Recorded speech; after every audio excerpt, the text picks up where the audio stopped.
The upscale restaurant I was invited to by Jennifer. Before eating, I went to the restroom. As I was about to return to the private room, I faintly heard Jennifer's voice through the slightly opened sliding door. "Yeah, Mike, he makes over $100,000 a year, but he's so stingy." She seemed to be complaining to someone on the phone. "The wife doesn't have inheritance rights?" "I know. But what belongs to the in-laws belongs to the wife. If he's hoarding it, I guess I'll have to use it." I was shocked. I thought she was cheerful and bubbly, completely opposite to me, but I wanted to get along. I started to feel sorry for thinking that way. The more I thought about it, the angrier I got. Unforgivable. I bit my lip. I'm gonna expose all the sneaky things she's been doing. You better brace yourself. My name is Susan. I'm a 67-year-old homemaker. I worked part-time for many years but retired after getting seriously ill. With the inheritance from my husband, who passed away 5 years ago, and my pension, I can live comfortably as long as I don't indulge too much. Now, I attend my choir hobby group 3 times a week and find joy in tending to my garden in between. I was worried about my son being single, but last year, he married Jennifer, whom he met at a city mixer. She's a bit flashy but a cheerful and beautiful woman. Turns out, they had secretly been dating for about a year. To my surprise, she proposed to Mike, saying, "I fell for your sincere personality. Let's get married." Mike works for a major company and earns well, so he gladly accepted Jennifer's wish to quit her job after getting married. Once they have a child and need money for education, Jennifer plans to work part-time again. They're both in their 30s. I thought they were cutting it close if they wanted to have kids, but I held my tongue, thinking they must have their reasons. Living about a 15-minute drive away in a condo, they visit during holidays and extended weekends. They help with yard work, accompany me on shopping trips, and even visit our ancestors' graves, which is a huge help. I believed our relationship would continue at this comfortable distance. Well, until that incident happened. I heard that Jennifer's hobby is trying out different eateries. Given her slender figure and pretty face, it's hard to imagine, but she says she has a metabolism where she doesn't gain weight and she frequently visits trendy spots she finds on social media and enjoys lunches at famous hotels. A full-time homemaker, and her hobby is dining out? Is she spending the money my son earns on transportation and meals? Such thoughts crossed my mind, but then I thought maybe she's using her own savings, so I refrained from prying too much. Then, about a month later, Jennifer invited me for lunch. We met directly at the venue and I followed her into a chic restaurant. This place was featured on a gourmet TV show. Their crab cream croquettes are to die for. Even celebrities have raved about it. Oh, that's a bummer. I can't eat it. When the waiter came to take our order and I opted for the pork cutlet sandwich set, a look of discomfort crossed Jennifer's face. "Susan, at your age, do you still have food preferences?" "No, I have a shellfish allergy." "Shell, what?" Jennifer's fake eyelashes fluttered as she opened her eyes wide in surprise. "I'm allergic to things like crab and shrimp. If I eat them, I get hives or stomach aches. It started suddenly when I became an adult." "Can't you just keep eating and eventually get over it?" "No way. If I have a severe reaction, it could be life-threatening." "Oh, sounds like a hassle." I was irked by Jennifer's comment, but more than that, I was dumbfounded by her lack of knowledge. I assumed someone from the younger generation would be more informed. Maybe she's uninformed because she doesn't have kids. However, that wasn't the end of it. It seemed like Jennifer had no intention of remembering my allergy. Despite mentioning it multiple times, she'd forget and offer me dishes with crab or shrimp. Once, during a meal out with my son included, she tried to order a shrimp fry set on my behalf, and another time, she served shrimp gratin when I visited her home. "Jennifer, remember my mom has a shellfish allergy. She can't eat crab or shrimp." When Mike would gently remind her, Jennifer would look sad, her eyebrows drooping, and let out a sigh. I made it especially for Susan. I'm sorry. I'll eat it later. Such conversations became a regular occurrence. And every time as I was leaving, Mike would apologize. I'm sorry, Mom. Jennifer's forgetful. I owe her so much for her cheerful personality, so it's hard to confront her. I was like, I'm the one who should apologize. When Mike apologizes to me, I just can't find it in me to complain. I'd reply, forcing a smile and apologizing even when I'd done nothing wrong. After a year, Jennifer, who finally remembered that I have a shellfish allergy, began to frequently invite me out for meals. I've heard that Mike, who's busy with work, often has dinner with his juniors and colleagues. Probably she doesn't want to eat alone, which is why she invited me. While I appreciate the invitations, it's problematic when she drops by unannounced. Even though I've retired from my job, I still have commitments and plans. Especially on my choir practice days, I have to send Jennifer away. Mondays, Wednesdays, and Fridays, and when there's a tournament or a music performance coming up, there's practice on weekends and holidays too. So, I really wish she'd call before coming. I've told her countless times, but Jennifer always pops in unexpectedly. The other day, she confronted me loudly at the front door. Who's more important to you, me or your choir? Obviously, the choir. I almost blurted out that, but I held back and ambiguously smiled, saying, I'm sorry, and started my car. Of course, when I'm free, I try to accommodate her as much as possible. However, the restaurants Jennifer prefers are always the high-end ones that are popular on TV or in magazines. But since she's making the effort to invite me, I can't let my daughter-in-law pay, so I end up footing the bill. And every time when the bill comes, Jennifer shows the mobile phone hanging around her neck to the cashier. Please add the points. Yes. Every single time she dines and drinks on my dime, she cleverly gets the loyalty points. When I vented to a friend, they assumed I was just bragging about my good fortune. Being invited out by such a sweet daughter-in-law? They told me I should be grateful. Spending hundreds of dollars every time we eat out seems a bit much to me. But it's not like I'm struggling financially, and considering it's a way to bond with my daughter-in-law, it's hard to refuse. One day, as these frustrations accumulated, I received a call from Jennifer. Bracing myself for another dining invitation, I was surprised by the bubbly tone in her voice. Hey Susan, did you win the county choir competition? It seems Mike told her. I couldn't hide the pride in my voice. Yes, I did. We're finally going to the national competition. That's great. That's impressive. Thank you. I couldn't help but smile. It's always nice to hear words of congratulations. Then Jennifer made a surprising offer. Why don't we celebrate at a nice restaurant? And don't worry, it's on us. That's sweet of you. Are you sure? You don't have to do this. Given her usual choice of upscale places, when Jennifer mentions a nice restaurant, I can't help but think she'll pick somewhere super fancy, and it gets me all jittery. It's all good.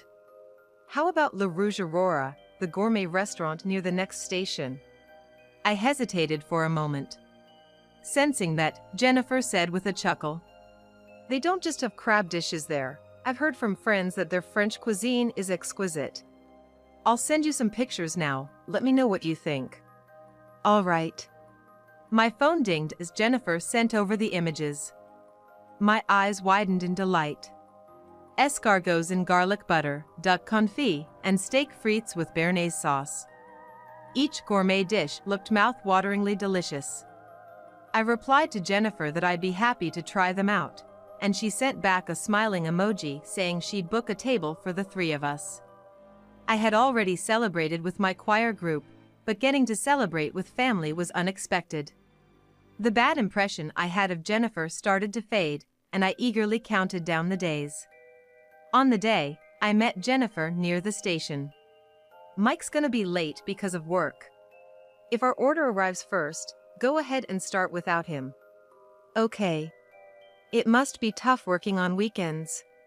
Walking down the brightly lit street filled with restaurants, we arrived at a restaurant with an elegant and exclusive atmosphere. It was the restaurant we had booked. Upon entering and stating our reservation, we were guided to a private room. On the wall was a classic French painting, and through the window, a beautiful view of a French-style garden could be seen. The room had an old-world elegance typical of a traditional French manor. Susan, do you need to use the restroom? Yes, I'll go ahead. I placed my purse down and got up. A few years ago, after a certain illness, I had told Jennifer I needed to frequent the bathroom more. As I was about to return to our private room from the restroom, I heard Jennifer's voice through the slightly opened sliding door. Right, even though Mike earns over $100,000 a year, he's such a miser. I couldn't believe what I was hearing. It sounded like she was complaining to someone over the phone. I hid behind the sliding door, trying to listen in more. I know a wife doesn't have inheritance rights, but whatever his parents own is mine too. If they're saving up, I might as well spend it. I was frozen in shock when someone gently tapped on my shoulder. I turned around, stifling a scream. A woman in an elegant evening gown gestured for me to be quiet. It was the restaurant owner I'd seen in their official video. She gestured towards a different private room further back, leading the way. Once inside, she, with her elegantly poised fingers, closed the door and with a tense expression shared something with me. Ms. White, please get out of here right now. Huh? Looking surprised, she spoke to me with a serious expression. I know it's presumptuous to ask you to trust a stranger like me, but everything I'm about to tell you is the truth. Okay. Actually, Jennifer White visited our place with an acquaintance of mine in the past. The restaurant owner then told me about the conversation she overheard at that time. I listened with a mix of skepticism and belief, and was left speechless by the shocking revelation. As I processed the information, anger began to bubble up within me. So, Jennifer had planned this all along. Unforgivable. I bit my lip.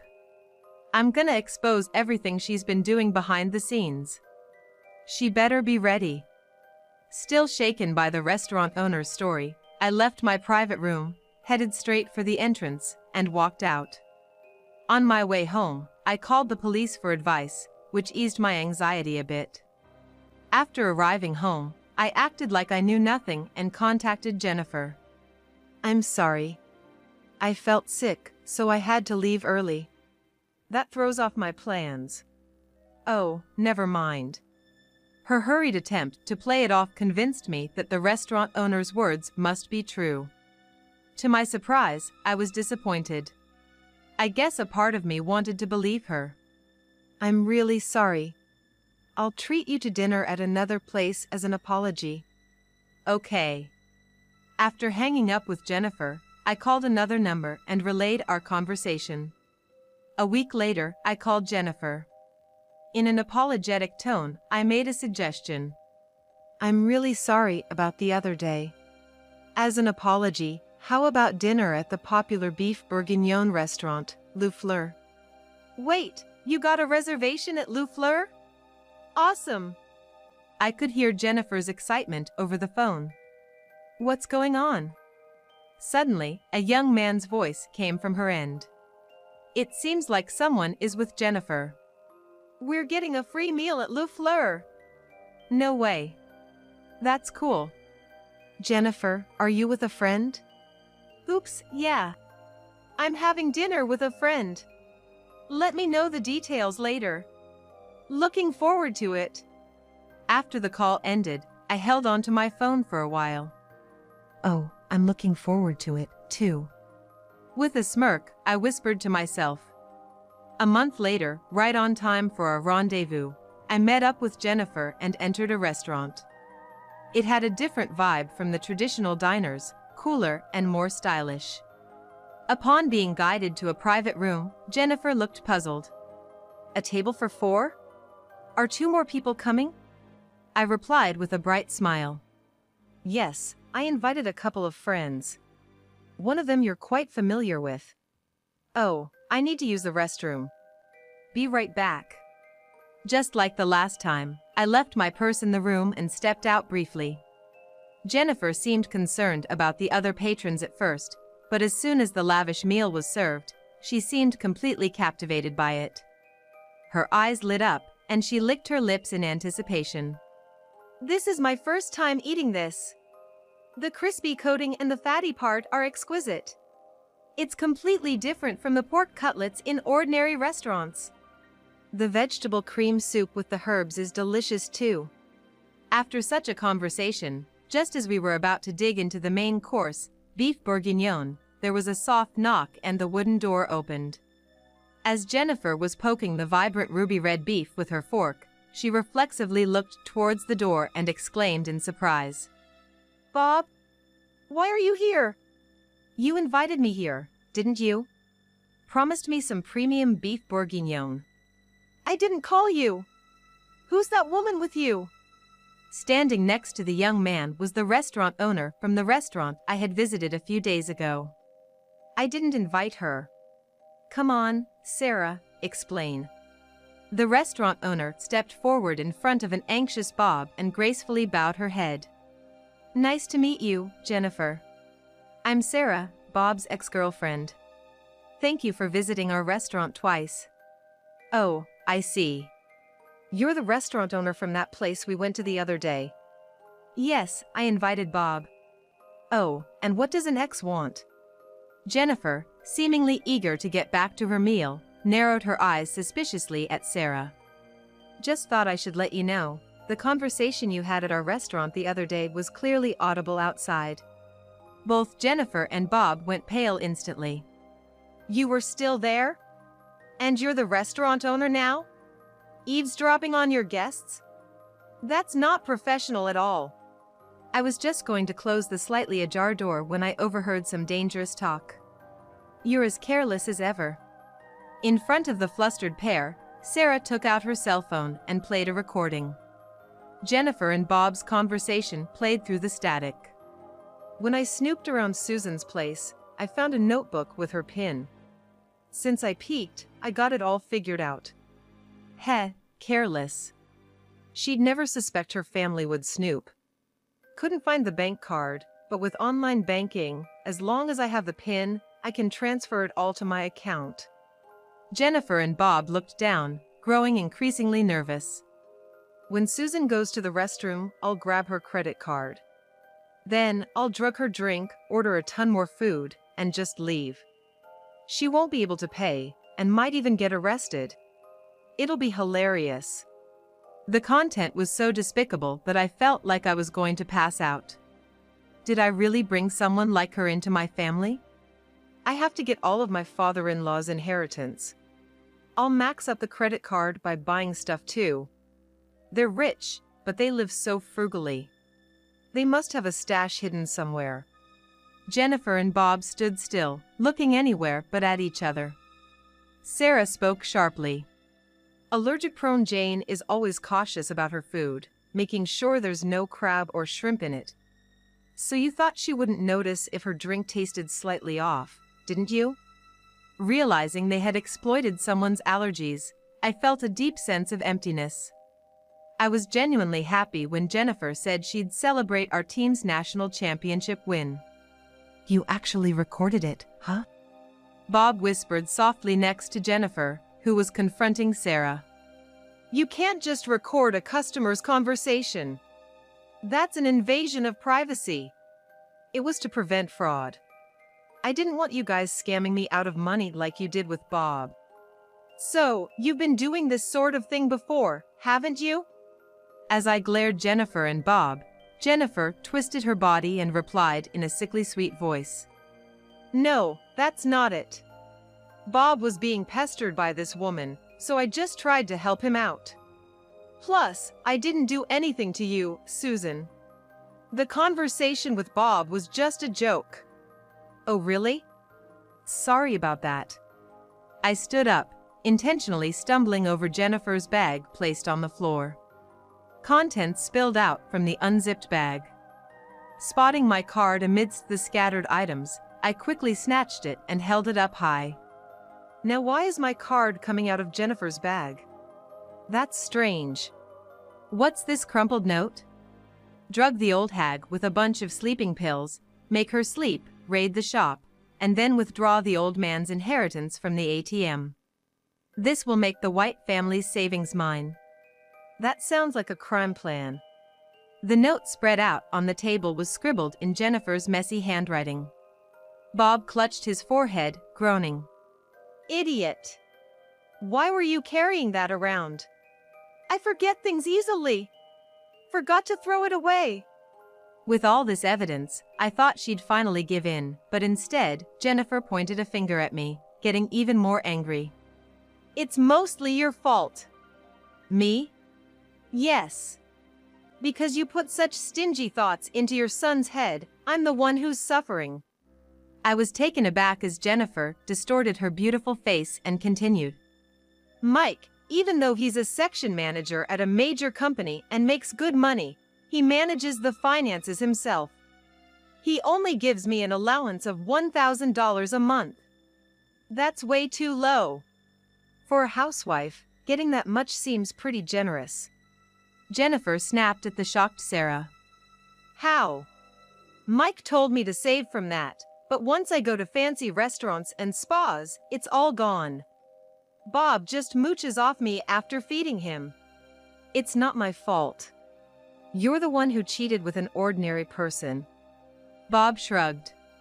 Hey, you proposed to Mike because of his sincerity, didn't you? Jennifer twisted her lips into a smirk. Of course not. I was attracted to his money and future prospects. I thought if I married him, I'd get to eat fancy food without working, but after marrying, I was disappointed by how stingy he was. Bob, crossing his arms, nodded deeply. When I found the bank book at my in-laws, there were a lot of zeros. Yeah, right. Since it's there, we should spend it, right? We're family after all. What's wrong with taking family money? I felt drained. I couldn't even find the energy to be angry. I had hoped for a bright and cheerful daughter-in-law, someone opposite to me, to have a good relationship with, but now, I just felt sorry for my past self. I wonder how Mike, who had been listening from the other side of the door, felt. Just as I began to regret today's plan, the door quietly opened, and Mike entered. I see. Mike said briefly, looking coldly at the stunned Jennifer and Bob. All the money I worked hard for, you were handing it over to this guy, huh? No! I was just treating him to nice food because he had no money. And helping him out with living expenses. It's the same thing. Well, it's partly my fault for not seeing Jennifer's true nature. Taking a deep breath, Mike declared. Let's get a divorce. You should move out by tomorrow. Huh? Wait a minute. If we get kicked out of our condo, where are we supposed to go? I won't be able to enjoy good food anymore. A flustered Jennifer looked at Mike with pleading eyes and spoke in a pitiful voice. I'm so sorry. I'll reflect on everything. Just don't divorce me. I'll even break up with Bob. It's too little, too late. Divorce me and get a job yourself. I don't want to. I enjoy living luxuriously on my husband's money. It doesn't make sense with the money I earned myself. Hearing her absurd reasoning, Mike shook his head tiredly. Why don't you remarry another rich guy? Though, it seems you have something else to take care of first. Huh? Excuse me. A man's voice echoed, and the door opened. A stern-faced man entered the room. I'm with the police. Jennifer White and Bob Harrison, you are under suspicion for drugging and robbery crime. Please come with us to the station. They were shown a police badge. Jennifer and Bob, mouths agape, seemed unable to grasp the situation. Why were you waiting for us? I called them. Both of you just attempted it this time, but it seems you might have more crimes up your sleeves. We need to check the recording on your phone, if you could please hand it over." Neither Jennifer nor Bob had the courage to argue with the detective and were escorted out quietly. I went to apologize to the restaurant staff and the manager for causing a commotion. Actually, I had reserved the entire place so as not to disturb other guests. Mike, Sarah, and I returned to our table and enjoyed our meal from the main beef dish to dessert, savoring even Jennifer and Bob's portions. We left the restaurant both full and satisfied. When the police investigated Jennifer and Bob, it turned out they had many past crimes. The pair would use their partner's credit cards without permission, get them drunk to learn their PINs, and then run off with money from their bank accounts. Their modus operandi seemed to be working somewhere while looking for targets, robbing them, then quitting their job and moving to another place. There were already reports filed against them, but with lack of hard evidence and their frequent moves across the country, they managed to avoid detection. But this time, they finally got caught. The two were sentenced to prison, and naturally, Mike and Jennifer divorced. Even when Jennifer is released, she's gonna have to keep paying for her sins. After the property split, including the value of the condo and cars, she's left with $20,000. For someone who finds working diligently unbearable, it's a daunting amount. I hope Jennifer will change her ways and lead a decent life from now on. Seeing the shock Mike experienced from this incident, I purposely avoided mentioning it. Especially right after, he was deeply depressed, saying, "It's because I was so engrossed in work that I gave them an opening." I even troubled my mom. However, being assigned to manage a new project at work helped him regain his spirits. And 3 years later, Mike brought his fiancée home. She was a simple, kind-looking woman. They had reconnected at a high school reunion. Knowing her background was reassuring. I genuinely hope Mike finds happiness this time. Since the incident, I occasionally meet up with Sarah to chat. Though she's younger, we share similar tastes in books and movies, so we get along. I reserve her place for our choir group parties and invite her to our performances. We've maintained a friendly relationship. Sadly, we finished in 5th place in the national competition, but we've set a new goal to make it into the top 3 next time. I want to continue living modestly, fully enjoy my hobbies and social life, and lead a life true to myself.